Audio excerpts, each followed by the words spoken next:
you speak to cell phone use and screen time for children? How should parents be monitoring that?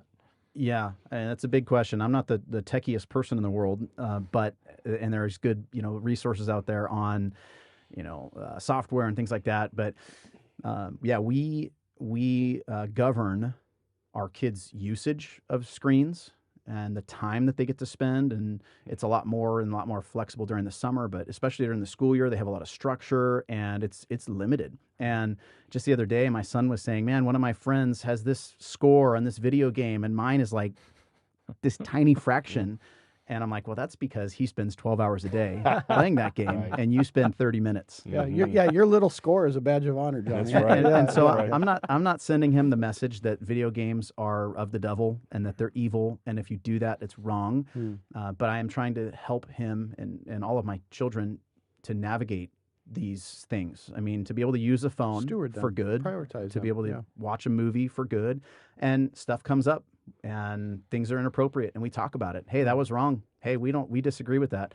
And that's some of the on-the-go training that we do all the time. We pick our kids up from school. By the way, 3 of our 4 children are in public school, and so I know that's pretty controversial. But we are very proactive in the way that we teach and train our children through that public education process. And so we pick them up and on the drive home, hey, did your teacher say anything that you think mom and dad disagree with? Do you think they said anything that the Bible would disagree with or teach against? And man, that's where we have so many conversations with our children about, my classmate says they have 2 moms, or on the drive home from school, whether you go to public school or not, you're going to drive past the Four Corners in Mission Viejo and someone's going to be holding up a sign that says, pro-abortion, and they say, what's abortion? So we can't totally shelter our kids from this. So it's a matter of engaging the garbage when it comes up, when they see it, when they hear about it, and then offering age-appropriate answers and real, meaty, biblical solutions to this stuff. I love that. I love that you have your kids in public school because it provides that very opportunity for discipleship and instruction that otherwise you wouldn't get. I think, with all respect to the homeschool movement and even Christian private schools, it seems to me from an outsider perspective, oftentimes Christians let that do the parenting for them, maybe perhaps. It sort of insulates your kids. If we want to get in trouble, maybe we should do an episode on homeschooling or child's... But I'm serious. It insulates the kids. We're also now, they don't know how to... I mean, the statistics have got to be alarming of those who walk away from the faith once they're challenged in ways they never were growing up in a bubble. I think it's a worthwhile conversation. I think there's a lot of complexities there. And so many parents today, because they're so afraid of public schools and what is being taught, are looking for alternatives to in education. And homeschooling is the big thing.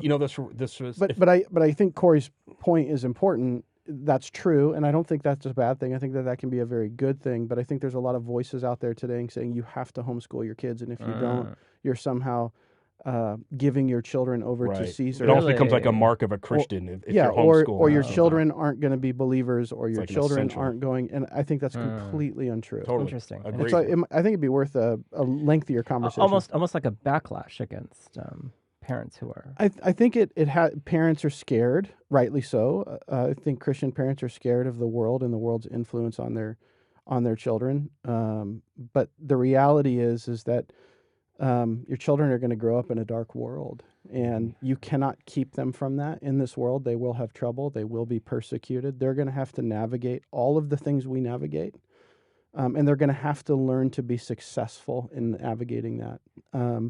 And they become more... I'm thinking of what Mark says, like in the public school system, then picking up your children. Did your teacher say anything that sounded a little off? It actually encourages critical thinking of the child. Discernment. Yeah, discernment, critical thinking, exactly. Because now they're actually listening to what's happening in their education to be able to talk about with their folks at home. I think that's a wonderful... But the parents are going to be key in that, and I think that's a great point. And thanks for sharing that, Mark. That's an encouragement, because I do run into... There are parents that... And there's different kinds of homeschooling, charter homeschooling or not charter homeschooling, and the costs associated with that. And some parents feel like if they charter homeschool, they're committing a sin, but they can't afford it, so they feel forced to put their kids in public school. And then some homeschool community will say, well, you're killing your kids. And I think there's a lot of wrong thinking in all of that. I'm not addressing that in these particular comments. But I do think it's important to say that just because your kids are in public school doesn't mean you're giving them over to the devil, and doesn't mean that they're not going to walk with God. But parenting is the key issue. Yeah. Yeah, school choice is not the ultimate determiner of your child's, spiritual life. Yeah, That's right. Amen. You, as a parent, need to step into that and be their primary discipler, regardless of where they go to school, how many hours they spend there, what that looks like, how hostile the territory is. Yep. You've got to step in. And so I feel that weight a whole lot. Maybe I feel the weight even more so because I know my kids are in a public school setting. And I would hate to put them in a private school setting and then think, oh, good, I can take a load off now because they're safe. Right. And I need to be just as lazy. proactive. And Yeah. we have access to excellent homeschool options and charter school options. And there's just so many good resources for us as parents today. We just need to utilize them. Yeah.